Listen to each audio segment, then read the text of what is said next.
Hello, good morning friends. Myself Jatin Dave from Asapura School and welcome all of you once again. We are going to continue our last topic 13.7 domestic electric circuit from the lesson number 13 magnetic effect of electric current.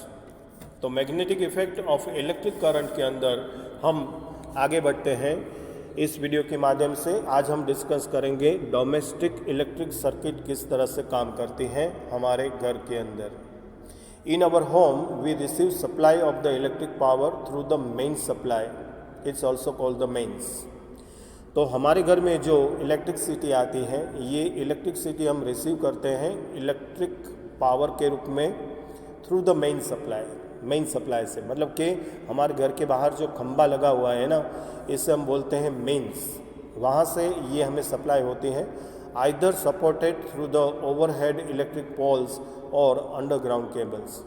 और ये हमारे घर तक supply होती है दो माध्यम से, या तो ये हमारे घर के बाहर जो ओवरहेड इलेक्ट्रिक पोल्स मतलब कि लाइट का खंभा लगा हुआ होता है इलेक्ट्रिसिटी का, इसमें से आता है, या फिर अंडरग्राउंड केबल्स के द्वारा। One of the wire is in this supply usually with a red insulator cover। इसमें से जो वायर हमारे घर के अंदर पहुंचते हैं इसमें से एक वायर रेड इंसुलेशन कवर के साथ, मतलब कि रेड कलर की कोटिंग के साथ रहता है। उस कलर को हम लाइव वायर या फिर पॉजिटिव वायर बोलते हैं। Another wire with the black insulation is called the neutral wire और नेगेटिव वायर। तो यहाँ पर अलग अलग कलर्स के दो वायर आपको देखने को मिलेंगे। पहला मिलेगा रेड कोटिंग के साथ, रेड इंसुलेशन कवर के साथ, जिसे हम कहेंगे पॉजिटिव वायर, और दूसरा जो हमें मिलेगा वो ब्लैक इंसुलेशन मतलब कि ब्लैक कोटिंग के साथ देखने को मिलेगा, इसे हम कहेंगे न्यूट्रल वायर या फिर negative wire. In our country the potential difference between the two is 220 volt. तो यहाँ पर पॉजिटिव और नेगेटिव वायर के बीच में जो पोटेंशियल डिफरेंस रहता है, ये पोटेंशियल डिफरेंस भारत में 220 वोल्ट का है, 220 वोल्ट का। At the meter board in the house this wire passes into the electricity meter through the main fuse. तो हमारे घर में जो मीटर बोर्ड लगा हुआ है, this wire passes into the electricity. तो ये वायर हैं, ये इलेक्ट्रिसिटी को पास करते हैं मीटर के अंदर थ्रू द मेन फ्यूज के द्वारा। Through the main switch they are connected to the line wires in the house. और इसके साथ एक मेन स्विच लगा हुआ होता है, ये कनेक्ट करते हैं to the line wires in the house, हमारे घर के साथ इस वायर को ज्वाइन करते हैं। This wire supply electricity to separate circuit within the house. और ये वायर हमें इलेक्ट्रिसिटी सेपरेट सर्किट के माध्यम से हमारे घर के अंदर सप्लाई करते हैं। Often 2 separate circuit are use. यहाँ पर हम जनरली 2 टाइप की सर्किट को यूज़ करते हैं। One of 15 ampere current rating for the appliances with the higher power ratings such as the geyser, air cooler etcetera. एक सर्किट होती है 15 एम्पियर करंट रेटिंग के साथ, एक सर्किट होती है 15 एम्पियर करंट रेटिंग के साथ, जो कि हमारे घर में हाई पावर रेटिंग स्केल के जो अप्लायंसेस हैं जैसे कि गीज़र हैं, एयर कूलर है, उसको चलाने के लिए है। और दूसरा सर्किट है ये 5 एम्पियर करंट रेटिंग के साथ है, जिस पर electric bulb, fan, tubelights etcetera हम रनिंग कर सकते हैं। तो दूसरा सर्किट है ये 5 एम्पियर करंट रेटिंग के साथ है, जो कि हमारे घर में अप्लायंसेस है जिसमें लोअर पावर रेटिंग लगा हुआ है, जैसे कि इलेक्ट्रिक बल्ब है, फैन है, ट्यूबलाइट है, रेफ्रिजरेटर है, टेलीविज़न है, इन सब को हम चला सकते हैं। The earth wire which has insulation of the green colour is usually connected to the metal plate deep in the earth near the house. इसके अलावा एक अर्थ वायर होता है जिसे हम अर्थिंग वायर बोलते हैं।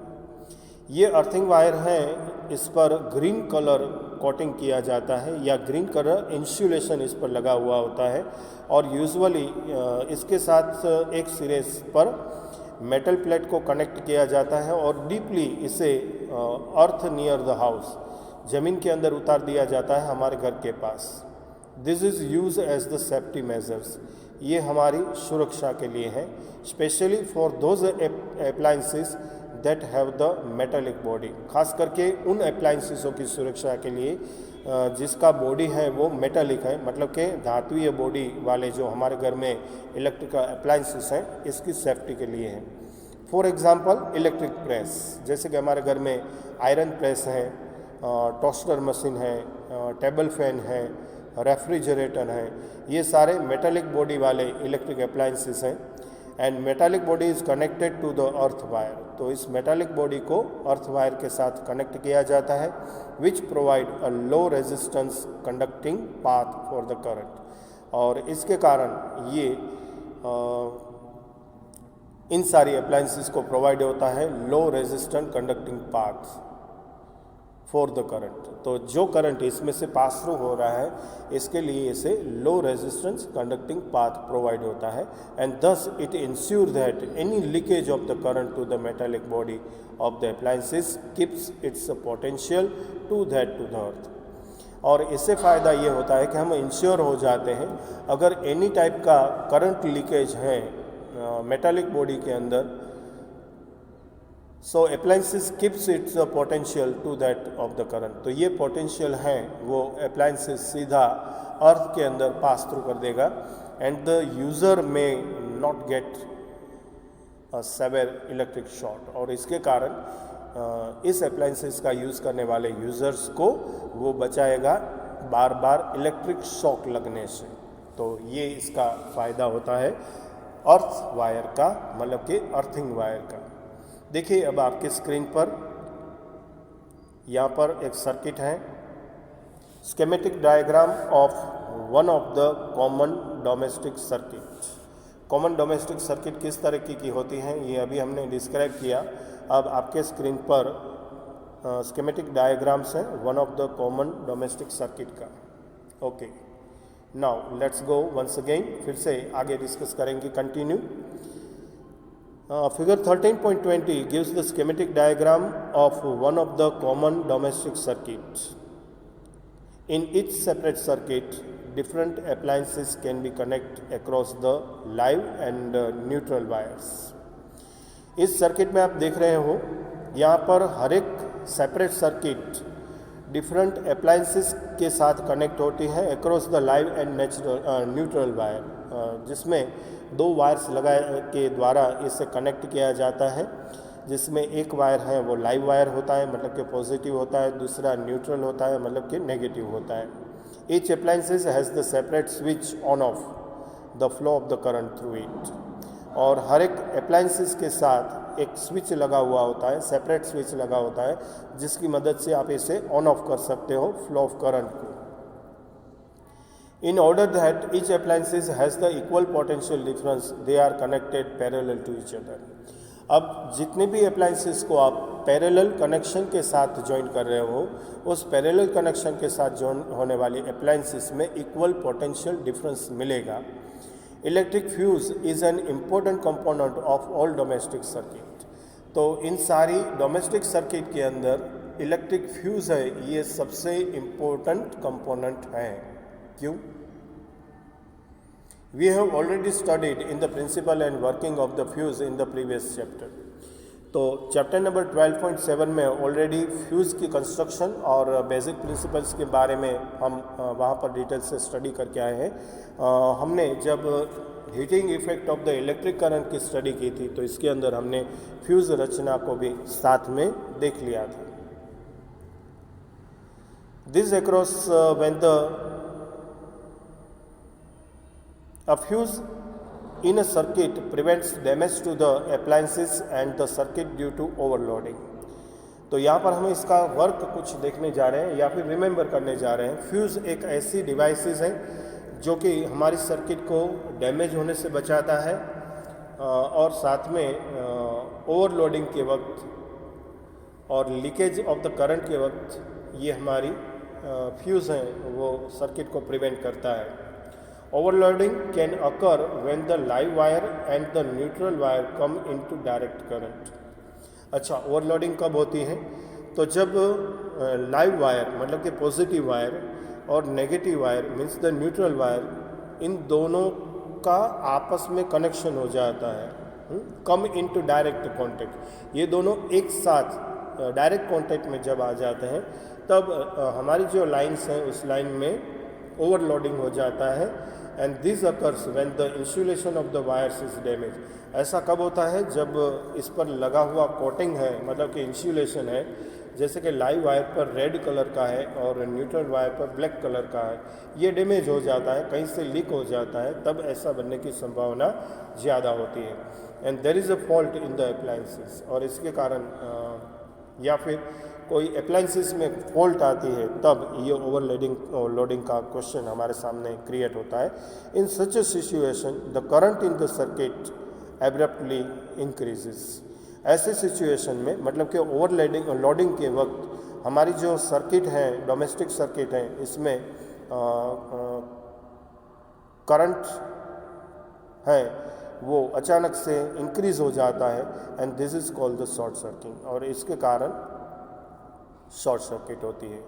The use of an electric fuse prevent the electric circuit and the appliances from the possible damage by stopping the flow of the unduly high electric current।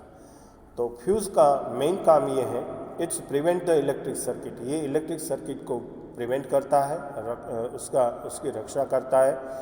And appliances from the possible damage, और appliances को possible damage से बचाता है by stopping the flow of unduly high electric current. तो line में जो pass through हो रहा है अनड्यूली हाई इलेक्ट्रिक करंट, जो कि हमारे यूज़ के लिए नहीं है, ऐसा जो high electric current pass through से हो रहा है, इसे स्टॉप करता है फ्यूज़, और इस तरह से ये हमारी अप्लायंसेस हैं, इससे पॉसिबल डैमेज से बचाता है, इलेक्ट्रिक सर्किट को वो सुरक्षित करता है। The joule heating that take place in the fuse melts its break and electric circuit. तो यहाँ पर heating effect of the electric current काम आती है, और जूल हीटिंग के हिसाब से यहाँ पर फ्यूज़ में जो वायर लगा हुआ होता है, ये वायर इलेक्ट्रिक करंट इंक्रीज होने के साथ मेल्ट हो जाता है, और वो इलेक्ट्रिक सर्किट का जो कनेक्शन है इसे ब्रेक कर देता है। Overloading can also occur due to an accidental hike in the supply voltage. Overloading है ये due to the accidental hike in the supply voltage में भी देखने को मिलता है। जब एक ही लाइन पर हम लोअर रेटिंग और हायर रेटिंग की डिवाइसेस एक साथ जोड़ते हैं तो ऐसी कंडीशन में एक्सीडेंटल हाइक होता है सप्लाई वोल्टेज के लिए, और इसके कारण ओवरलोडिंग देखने को मिलती है। Sometime overloading is cause in the connecting to many appliances in a single socket, जो अभी हमने बात की।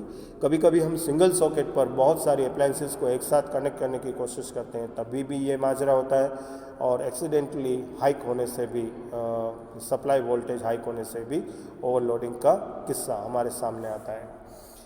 तो ये था हमारा आज का टॉपिक डोमेस्टिक इलेक्ट्रिक सर्किट के बारे में। अब कुछ क्वेश्चन हैं आपके टेक्सचुअल क्वेश्चंस जो कि इससे रिलेटेड होमवर्क के तौर पर आपकी स्क्रीन पर। यहाँ पर दोस्तों हमारा ये लेसन भी पूरा होता है, तो एक समरी आपके स्क्रीन पर फिर से एक बार आप देख रहे हैं। इस लेसन में हमने कौन कौन से पॉइंट को आपके साथ डिस्कस किया, कौन कौन से पॉइंट को हमने डिस्क्राइब किया, और अब लास्ट में फाइनल एक्सरसाइज आपके स्क्रीन पर। फाइनल टेक्सचुअल एक्सरसाइज आपके मोबाइल स्क्रीन पर ये देखिए, एक्सरसाइज पेज नंबर 1 जो कि आपके स्क्रीन पर है। इसमें 1 to 7 क्वेश्चन है, और अब लास्ट पेज आ रहा है आपके स्क्रीन पर एक्सरसाइज का, जिसमें 8 to 18 क्वेश्चंस आप देख सकते हो। तो डियर स्टूडेंट्स, चैप्टर नंबर 13 यहाँ पर हम समाप्त करते हैं। Chapter number 13 magnetic effect of the electric current में हमने आपको कुल 1 से 8 कंटिन्यूस एक्सप्लेनिंग वीडियोस दिए हैं। इस उम्मीद के साथ कि आपने इन सारे वीडियो को देखा, सुना और समझा होगा। और जैसे जैसे हमने हर एक एपिसोड में आपको इंस्ट्रक्शन दिया था, इसके हिसाब से आपने होमवर्क भी डन कर लिया होगा। और एग्ज़ाम पॉइंट ऑफ व्यू से जो इम्पोर्टेंट क्वेश्चंस हैं या इम्पोर्टेंट टॉपिक्स हैं, उस टॉपिक को आपने अच्छी तरह से प्रिपेयर किया होगा।